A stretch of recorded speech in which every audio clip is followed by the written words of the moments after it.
الحمد لله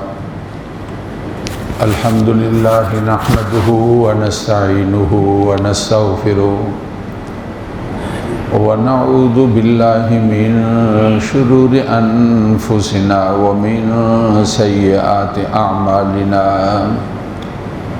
من يهده الله فلا مضل له ومن يضلله فلا هادي له وأشهد أن لا إله إلا الله وحده لا شريك له وأشهد أن سيدنا ومولانا محمدًا عبده ورسوله أما بعد فأعوذ بالله من الشيطان الرجيم بسم الله الرحمن الرحيم لقد من الله على المؤمنين إذ بعث فيهم رسولا من أنفسهم يتلو عليهم آياته ويزكيهم ويعلمهم الكتاب والحكمة وإن كانوا من قبل لفي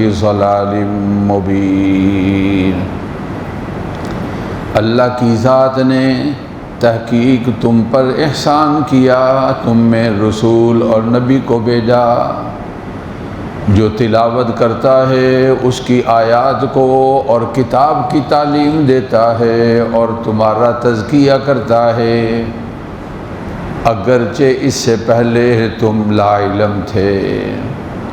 صدق اللہ العظیم وبلغنا رسولہ النبی الکریم۔ واجب صد احترام معزز سامعین، قرآن مجید فرقان حمید کی ایک آیت مبارکہ آپ کے سامنے تلاوت کی گئی ہے، سورۃ آل عمران، چوتھا پارہ، یہ اس کی آیت مبارکہ ہے۔ ہمارا گزشتہ جمعوں سے سلسلہ سورۃ حجرات کے بارے میں چل رہا ہے۔ یہ ہم نے اس مضمون سے اپنے جمعے کو ذرا دوسری طرف جو ہم چلے ہیں، کیونکہ ربیع الاول کا مہینہ ہے، رسول پاک صلی اللہ علیہ وسلم کی تشریف آوری اس مہینے کے اندر ہوئی ہے۔ آپ صلی اللہ علیہ وسلم کے حالات اور واقعات اور آپ کی زندگی مبارکہ کے بارے میں کچھ تذکرہ کرنا چاہتے ہیں۔ ربیع الاول کا مہینہ 12 ربیع الاول جو کل تاریخ ہے 12، جس طرح کے مشہور ہے، رسول پاک صلی اللہ علیہ وسلم اس دنیا کے اندر تشریف لائے اور آپ صلی اللہ علیہ وسلم کی ولادت باسعادت ہوئی۔ آپ صلی اللہ علیہ وسلم سب سے زیادہ انبیاء اور حضرات ملائکہ بھی، رسول اللہ صلی اللہ علیہ وسلم اللہ تعالیٰ کے حضور سب سے زیادہ درجے والے اور رتبے والے اور فضیلت والے ہیں۔ اللہ کی ذات نے آپ کی فضیلت کو اپنی کتاب قرآن مجید کے اندر بیان فرمایا۔ اللہ رب العزت کی ذات نے رسول اللہ صلی اللہ علیہ وسلم کی تشریف آوری کا تذکرہ کیا اور آپ کی بعثت کا، نبی اور پیغمبر ہونا، اس کا تذکرہ کیا۔ تلاوت شدہ آیات مبارکہ کے اندر اللہ تعالیٰ نے یہ ارشاد فرمایا، لقد من اللہ، اللہ کی ذات نے احسان فرمایا۔ من احسان کو کہا جاتا ہے۔ اذ بعث فیہم رسولا، اللہ کی ذات نے لوگوں میں اور مکے والوں میں اور اللہ رب العزت کی ذات نے انسانوں کے اندر ایک رسول بھیجا، نبی اور پیغمبر بھیجا، جس سے مراد میرے اور آپ کے آقا محمد الرسول اللہ صلی اللہ علیہ وسلم کی ذات اقدس ہے۔ آپ صلی اللہ علیہ وسلم کی تشریف آوریاں دو ہیں۔ ایک ہے جب آپ کی آمد ہوئی اور آپ بنے کیا؟ محمد بن عبداللہ، حضرت عبداللہ کے صاحبزادے، جن کا نام اسم گرامی محمد ہے اور جن کو احمد بھی کہا جاتا ہے، اور ان کے بعد میں بہت سارے نام ہوئے۔ اللہ تعالیٰ کے نبی ہیں، میرے اور آپ کے آقا خاتم النبیین رسول پاک صلی اللہ علیہ وسلم کی ذات اقدس ہے۔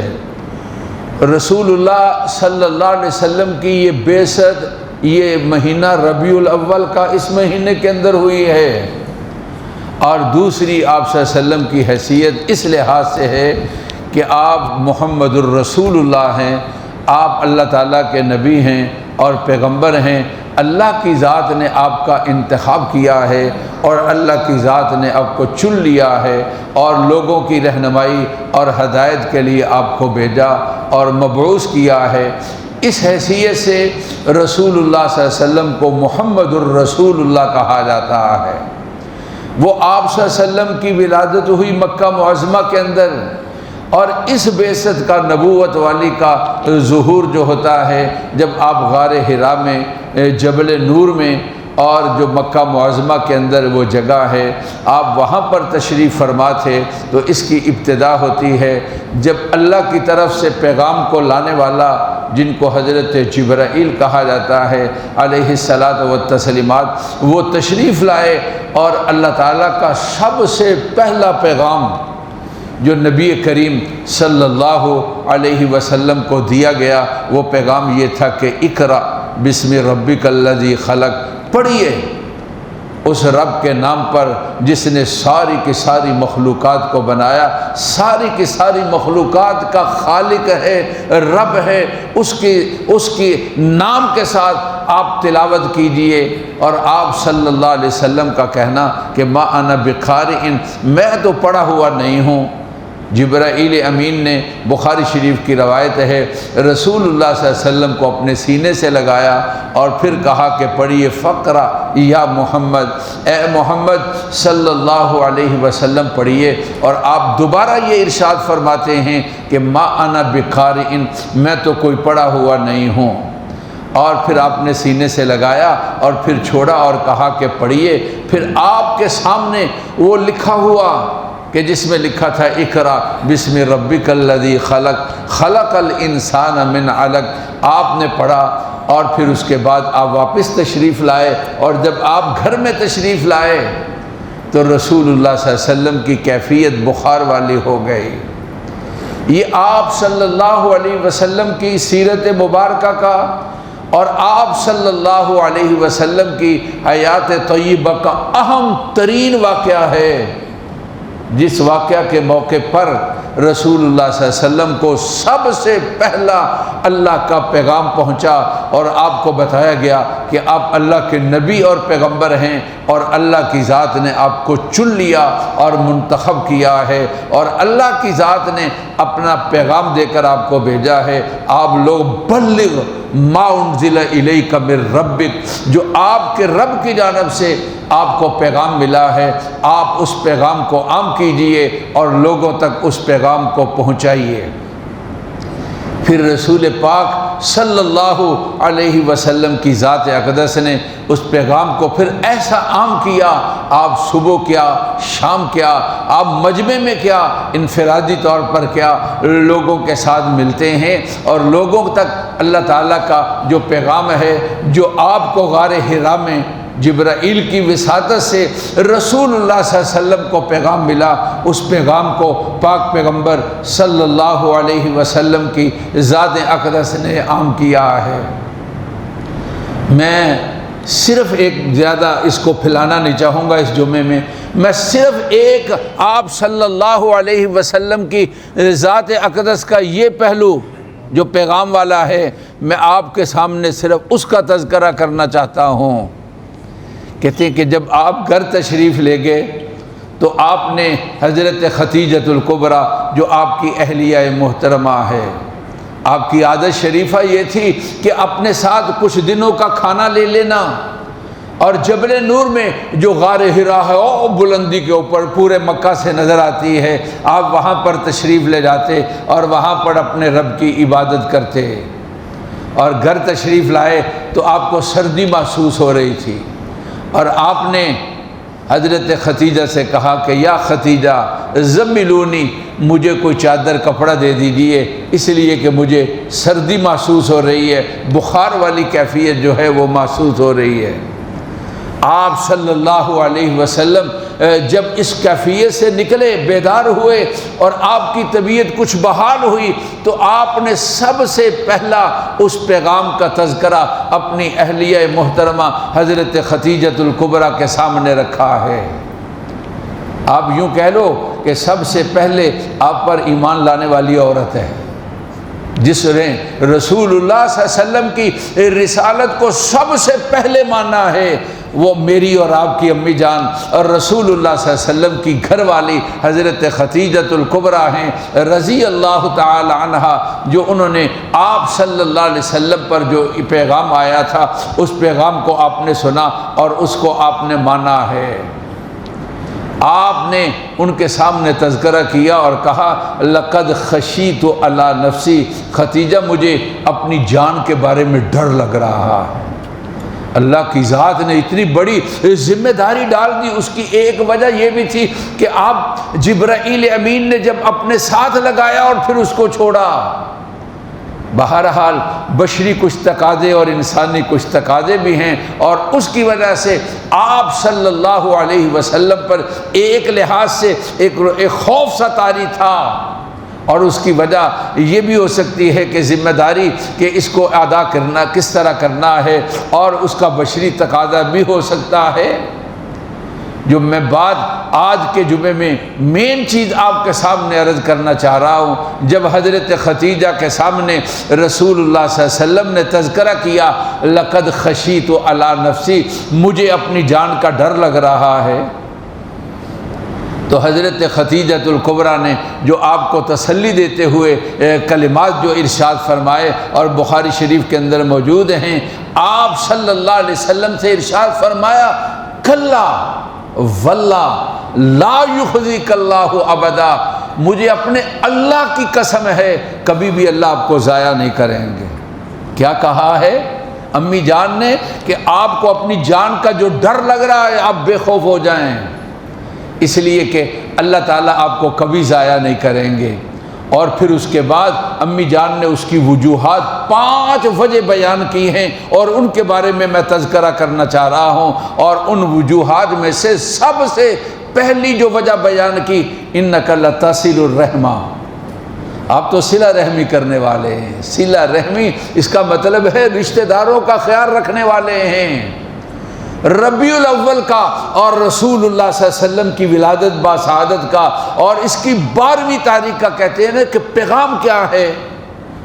وہ پیغام جو رسالت کا سب سے پہلا پیغام ہے، جو رسول اللہ صلی اللہ علیہ وسلم کی صفات کو اور آپ کی اعلیٰ شانوں کا تذکرہ آپ کی گھر والی نے، میری اور آپ کی امی جان نے جب تذکرہ کیا ہے تو ان کے اندر یہ سب سے پہلا تذکرہ کیا انک لتصل الرحمہ۔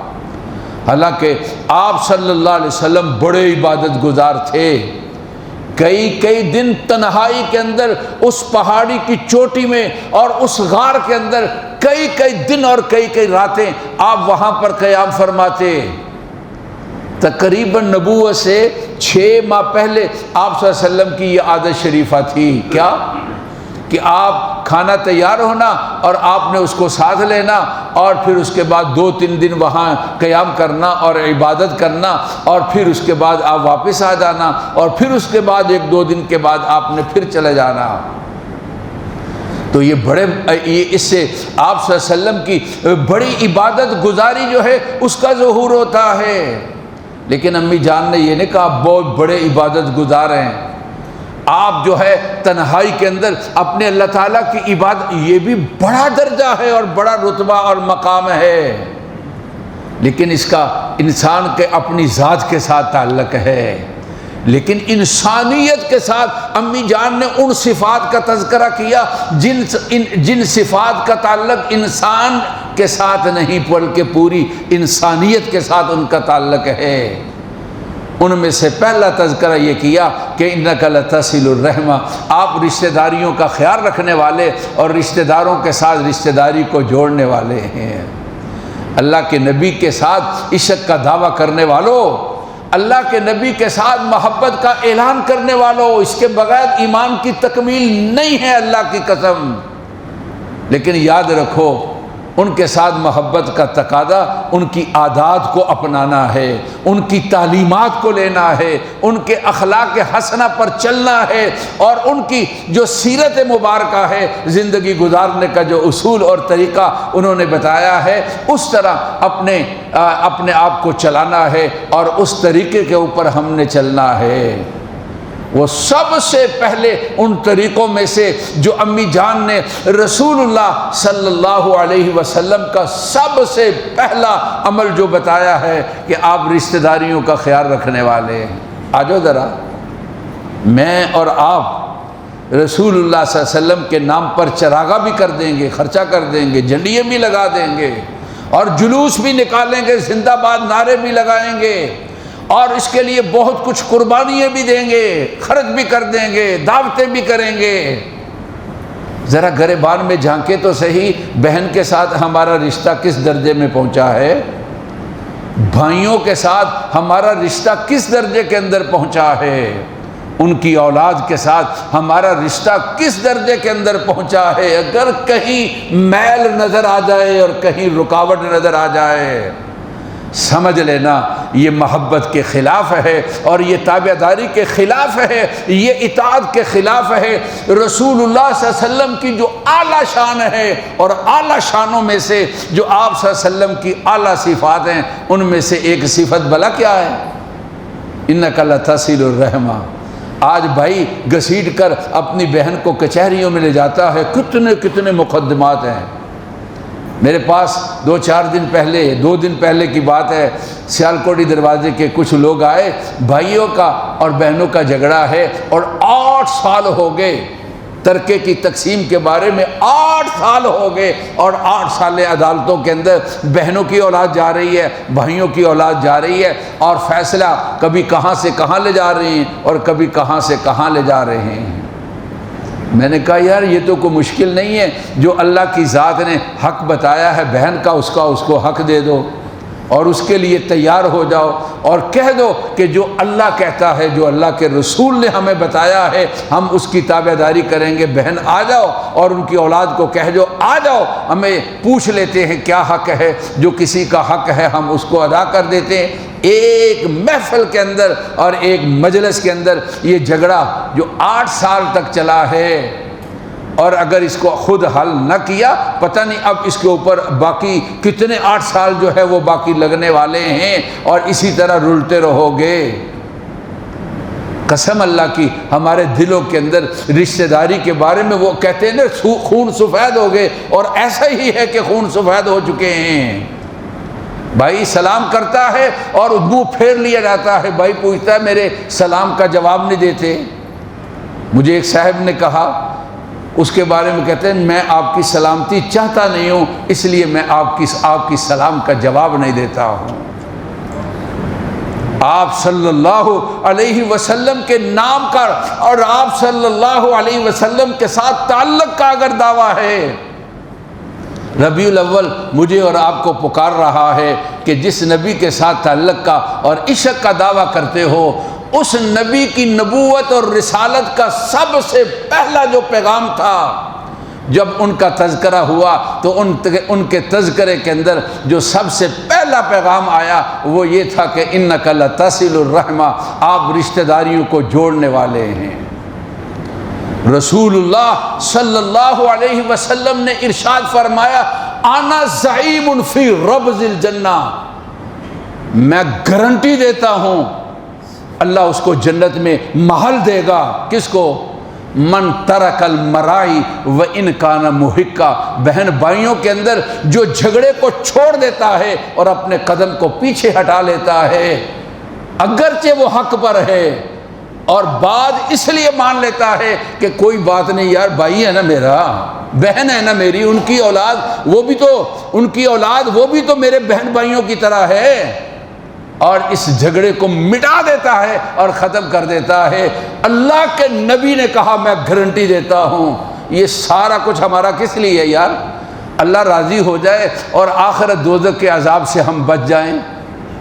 جن کے عشق اور جن کے نام کے ہم دعوے کرتے ہیں، چراغے اور جھنڈیاں لگاتے اور جلوس نکالتے ہیں، یقین نہیں ہے ابو داؤد شریف کی روایت ہے، میں آپ کو اس کا حوالہ دے رہا ہوں۔ ابو داؤد شریف کے اندر رسول اللہ صلی اللہ علیہ وسلم نے یہ بولا، انا الرعیم زعیم فی ربض الجنہ، لوگوں میں تمہیں گارنٹی دیتا ہوں اللہ تمہیں جنت میں محل دے گا۔ کون؟ جو جھگڑے کو چھوڑ دے، باطل پر ہوتے ہوئے نہیں، وَإِن كَانَ مُحِقًّا، حق سمجھتے ہیں نا کہ جو سچ پر ہے، حق پر ہے، لیکن رشتہ داریوں کو باقی رکھنے کے لیے جھگڑے کو چھوڑ دیتا ہے۔ رسول اللہ صلی اللہ علیہ وسلم نے فرمایا میں گارنٹی دیتا ہوں اللہ تعالیٰ اس کو جنت کے اندر محل دیں گے۔ امی جان نے کیا فرمایا تھا؟ اِنَّكَ لَتَصِلُ الرَّحِمَ کَلَّا وَاللَّهُ لَا يُخْزِيكَ اللَّهُ أَبَدًا، کہ آپ ڈریے نہیں، خوف نہ کریے۔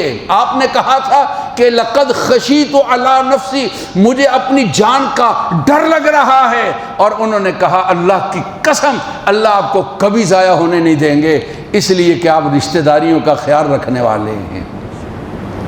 ایک حدیث پاک کے اندر ہے، رسول اللہ صلی اللہ علیہ وسلم نے ارشاد فرمایا جو آدمی دو چیزوں کو چاہتا ہے، ایک رزق کے اندر اضافہ اور دوسرا عمر کا بڑھ جانا، تو فرمایا دو کام کر لو، ایک رشتہ داری کا خیال رکھو اور ایک اپنے ابا کو خوش کرو، والدین کو خوش کرو۔ فرمایا رسول اللہ صلی اللہ علیہ وسلم نے اللہ تعالیٰ اس میں رزق بھی بڑھائیں گے اور اللہ تعالیٰ اس کے اندر عمر میں بھی اضافہ کریں گے۔ پاک پیغمبر صلی اللہ علیہ وسلم کی ذات اقدس نے ارشاد فرمایا ہے۔ آج یہ کہا جاتا ہے جی کام نہیں چل رہا، ذرا دیکھو تو صحیح بھائی کے ساتھ حالات کیا ہیں۔ ٹک لگانے کی کوششیں کر رہے ہو کہ جہاں موقع ملے میں ٹک لگا لوں، اور جہاں موقع ملے میں اچھی جگہ پر قبضہ کر لوں، جہاں موقع ملے میں سارے مال کو ہضم کر لوں، اور پھر کہتے ہو کام نہیں چلتا ہے۔ رزق کا اضافہ جن کا نام کا ہم دعویٰ کرتے ہیں، انہوں نے اس چیز میں بتایا ہے کہ رشتہ داری کو جوڑو۔ جو عاشق ہے نا وہ یہ نہیں جانتا، دلیل نہیں لیتا کہ اس کی کیا وجہ ہے، جب یہ بات ثابت ہو جائے کہ ان کا فرمان ہے پھر اس پر ایمان لائے گا۔ جب انہوں نے فرما دیا تو وہ برحق ہے۔ فرمایا گویا کہ اس چیز کا رسول اللہ صلی اللہ علیہ وسلم کی اس صفت کو اپنانا، کون سی؟ رشتہ داری کا خیال رکھنا، جنت بھی ملے گی دنیا بھی ملے گی۔ آپ نے جنت کے بارے میں قسم کھا کر کہہ دیا جھگڑا کرو گے چھوڑ دو گے، رشتہ داروں میں حق پر ہوتے ہوئے جنت ملے گی، میں گارنٹی دیتا ہوں۔ اور رزق کے اضافے میں کہہ دیا والدین کی تابع داری کرو اور ساتھ اپنے رشتہ داری کو جوڑو، تو فرمایا اللہ تعالیٰ رزق کے اندر اضافہ فرمائیں گے۔ امی جان نے بلا کتنی باتیں بتائی تھی، رسول اللہ صلی اللہ علیہ وسلم کی 5 باتیں ارشاد فرمائیں۔ اگر ہم ان 5 باتوں کو لکھ کر رکھ لیں کہ نبی پاک صلی اللہ علیہ وسلم کی یہ 5 صفات امی جان نے سب سے پہلے آپ کو تسلی دیتے ہوئے ارشاد فرمائی۔ اور دوسری چیز، پہلی بات ہو گئی رشتہ داری کا خیال رکھتے ہیں، دوسری چیز وَتَحْمِلُ الْكَلَّ، آپ لوگوں کا بوجھ اٹھانے والے ہیں۔ تحمل الکلہ، تحمل کا معنی اٹھانا، اور کلہ کا معنی کیا ہے؟ بوجھ۔ آپ لوگوں کا بوجھ اٹھانے والے ہیں۔ دیکھتے ہیں کہ کن کا بل ادا نہیں ہو رہا، دیکھتے ہیں کہ کن کے بچوں کی فیسیں ادا نہیں ہو رہی، دیکھتے ہیں کہ کون ہے جو ہاتھ کے اندر پرچی پکڑے ہوئے ہے اور ان کی دوائیوں کے بارے میں ان کی جیب کے اندر پیسے نہیں ہیں۔ سیلاب نے آ کر ان کی بادشاہی کو ختم کر دیا، اب بے گھر ہو چکے ہیں، ان کے بوجھ کو اٹھا لیتے ہیں، نہ یہ کہ اب سیلاب زدگان کے گھروں میں جا کر ان کے گھروں کا صفایا کر رہے ہیں۔ کتنے واقعات آئے، ادھر پانی نکلا ہے اور ادھر پانی داخل ہوا، ادھر ہم داخل ہو گئے، اور جو ہمارے ہاتھ کے اندر آیا لوٹنے والے بھی انہی گھروں کے اندر چلے گئے جن گھروں کے مکین اپنا سب کچھ چھوڑ کر اور اپنی جان کو بچانے کے لیے کسی جگہ پر چلے گئے، اور ہم ان کے گھروں کو لوٹنے کے لیے ان گھروں کے اندر داخل ہو گئے۔ مدرسے کے ان بچوں کو سلام پیش کیا جاتا ہے، گھر کی صفائی کر رہے تھے، غیر کے گھر کی، مدرسے کے بچے 20 تولے سونا، آپ ذرا اس کو 3 لاکھ سے ضرب دے دیں تو 20 کا 60 لاکھ روپیہ بنتا ہے، اور ان کو اپنے استاد کو دیا، استادوں نے ان کو کہا یہ آپ کا ہے۔ انہوں نے کہا 10,000 روپے یہ انعام لے لو. کہا یہ انعام بھی سیلاب زدگان میں جمع کر دو، ہم اس کا بدلہ اپنے اللہ سے لینے والے ہیں. رسول اللہ صلی اللہ علیہ وسلم کی دوسری صفت یہ ہے وَتَحْمِلُ الْكَلَّةَ، آپ بوجھ اٹھانے والے ہیں. وَتَكْسِبُ الْمَعْدُومَ، آپ کی کمائی ان کے لیے ہے جن کے پاس کچھ نہیں ہے. کیا کرو گے یار، اتنا پیسہ لے کر کہاں جاؤ گے؟ کتنے لوگ غریب اور مسکین ہیں. ابھی آپ کے پاس اپیلیں آئیں گی سیلاب زدگان کے لیے. رسول اللہ صلی اللہ علیہ وسلم کی اس صفت کو یاد رکھنا ہے. کیا آپ کی کمائی کن کے لیے تھی؟ جن کے پاس کچھ نہیں تھا ان کے لیے آپ کی کمائی ہے. اور چوتھی چیز آپ نے یہ فرمائی امی جان نے وَتَقْرَوْا الضَّيْفَ، مہمان نوازے ہیں آپ. جو مہمان نواز ہوتا ہے اللہ ان کو ضائع نہیں کرتے ہیں. اور پانچویں چیز یہ بیان فرمائی وَنَوَائِبِ الْحَقَّ وَتُعِينُ عَلَى نَوَائِبِ الْحَقَّ. جب مسئلہ کوئی اس طرح کا آتا ہے آپ کا تعاون ہمیشہ ان کے ساتھ ہوتا ہے، برادری، جماعت، پارٹی نہیں. جو حق پر ہے آپ ہمیشہ حق والوں کے ساتھ تعاون کرتے ہیں. آپ کی یہ 5 صفات ہیں، ان کو لکھ لو. اللہ کے نبی صلی اللہ علیہ وسلم کے ساتھ تعلق کا دعویٰ کرنے والوں، میں کہہ دوں یہ عید میلاد النبی، اس کی جھنڈی اور چراغاں پر جتنا خرچہ ہے اس کو جمع کر لو. بہت مجبور تمہارے پاس لوگ آنے والے ہیں، اور بہت مجبور لوگوں کا تمہیں پتہ چلنے والا ہے، اور بہت مسکین لوگوں کی تمہیں خبر آنے والی ہے. اللہ کے نبی خوش ہوں گے، اور یہ عشق کا تقاضا ہے. وگرنہ کوئی یہ نہ کہے برتر سم نہ رسید بقا با اے رابی کی راہ کے تو می روی این بتھر کرستان است. مجھے ڈر لگتا ہے سفر کرنے والے کہیں ایسا نہ ہو کہ یہ رستہ کعبے میں نہ جائے. ڈر لگتا ہے کس کا؟ جس رستے پر تو چلا ہے اور سمجھتا ہے کہ یہ مدینہ پاک کا ہے، حالانکہ یہ رستہ ترکستان کا رستہ ہے، مدینہ پاک کا نہیں ہے. مدینہ پاک کا رستہ مدینہ پاک کی سرکار کی تعلیمات پر عمل کرنے کے اندر ہے. اللہ تعالیٰ مجھے بھی اور آپ کو بھی توفیق نصیب فرمائے. اس ذات اقدس پر اللہ اپنی کروڑہ رحمت نازل فرمائے، اور ساری زندگی ان کا مجھے اور آپ کو تابع دار بنائے، پکا اور سچا عاشق بنائے. ربنا تقبل منا انک انت السمیع العلیم. سنتے ادا فرما.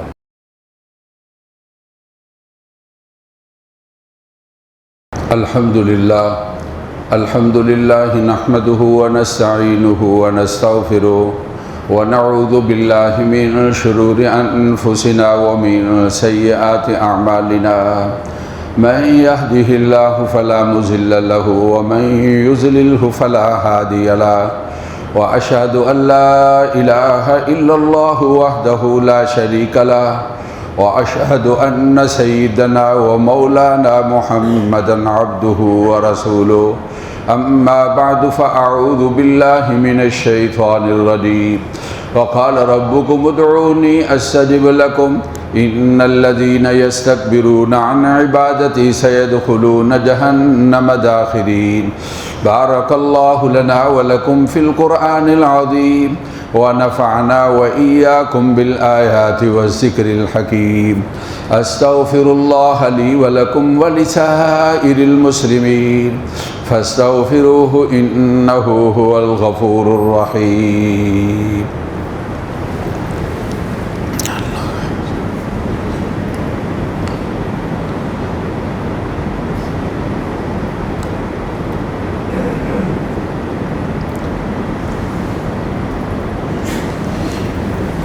یہ خط ایک بہن کا امریکہ سے ہے.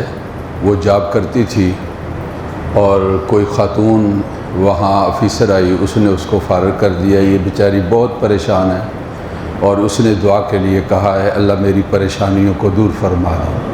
جتنے بھی دوسرے ملکوں کے اندر ہمارے عزیز و اقربا، رشتہ دار اور دوست احباب ہیں، اسٹوڈنٹ ویزے پر ہیں یا ورک پرمٹ پر ہیں یا مستقل رہائش ہے یا کاغذوں کی تلاش کے اندر ہیں، اللہ ان کی جو پریشانی ہیں ان سے اللہ تعالیٰ ان کی حفاظت فرمائے. ان کے سارے رکے ہوئے معاملات کو اللہ درست فرما دے. سیلاب زدگان کی اللہ تعالیٰ مدد فرمائے. بارشوں کے اور سیلاب کے نقصانات سے اللہ بچا لے. مہربانی فرما دے۔ الحمدللہ الحمدللہ نحمدہ ونستعینہ ونستغفرہ ونعوذ باللہ من شرور انفسنا ومن سیئات اعمالنا من یہدہ اللہ فلا مضل لہ ومن یضللہ فلا ہادی لہ واشہد ان لا الہ الا اللہ وحدہ لا شریک لہ واشہد ان سیدنا ومولانا محمدا عبدہ ورسولہ اما بعد فاعوذ باللہ من الشیطان الرجیم بسم اللہ الرحمن الرحیم ان اللہ وملائکتہ یصلون علی النبی یا ایہا الذین آمنوا صلوا علیہ وسلموا تسلیما اللہم صل علی سیدنا ومولانا محمد عبدک وصل علی المؤمنین والمؤمنات والمسلمین والمسلمات وبارک علی سیدنا ومولانا محمد وازواجہ وذریاتہ قال النبی صلی اللہ علیہ وسلم ارحم امتی بامتی ابو بکر رضی اللہ تعالی عنہ واشدہم فی امر اللہ عمر رضی اللہ تعالی عنہ واصدقہم حیاء عثمان رضی اللہ تعالی عنہ واقضاہم علی کرم اللہ وجہہ وفاطمة سیدۃ نساء اہل الجنہ وزینب وام کلثوم ورقیہ رضوان اللہ تعالی علیہم اجمعین اللہم انصر الاسلام والمسلمین اللہم انصر الاسلام والمسلمین ان اللہ یامر بالعدل والاحسان وإيتاء ذي القربى وينهى عن الفحشاء والمنكر والبغي يعظكم لعلكم تذكرون فاذكروني أذكركم واشكروا لي ولا تكفرون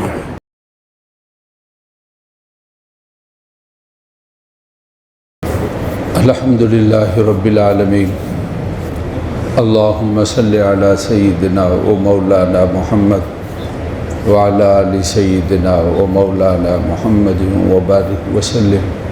اے اللہ ہماری جمعہ کی نماز کو قبول فرما، آپ کا شکر ادا کرتے ہیں۔ اللہ آپ نے ہمیں توفیق دی، جمعہ کی تیاری کے ساتھ تیرے گھر میں آئے اور جمعہ کی نماز کو ادا کیا۔ اللہ قبول فرما لے، جو غلطیاں اور کوتاہیاں ہیں اللہ معاف فرما دے۔ نبی پاک صلی اللہ علیہ وسلم کے ساتھ سچا عشق نصیب فرمائی، آپ کی تابعداری اور آپ کا فرما بردار ہمیں بنا دیجیے۔ اے کریم ہماری دعاؤں کو قبول فرما، والدین بہن بھائی رشتہ دار فوت شدگان کی مغفرت فرما۔ جتنے تکلیف اور مصیبت کے اندر ہیں بہن بھائی، اے اللہ ان کی تکلیفوں کو دور فرما دے۔ پاکستان میں ہوں یا باہر دنیا کے اندر، امریکہ کے رہنے والی بہن ہو یا انگلینڈ میں، اور ان کے بچے دوست احباب گھر والے عزیز و اقربا سب کی پریشانیاں دور کر دے۔ اللہ خوشیاں دے دے، سکون دے دے۔ اے اللہ خوشی اور خوشحالی نصیب فرما دے، اطمینان قلبی نصیب فرما۔ باہر کے لوگوں کے جو مسائل ہیں، بندشیں اور رکاوٹیں ہیں، اللہ دور فرما دے۔ رزق کے اے اللہ دروازے کھول دے، ہر حادثے اور پریشانی سے بچا چلا، اور بارشوں کی تباہی سے اللہ محفوظ فرما۔ وطن عزیز پاکستان پر رحم اپنی مہربانی نازل فرما۔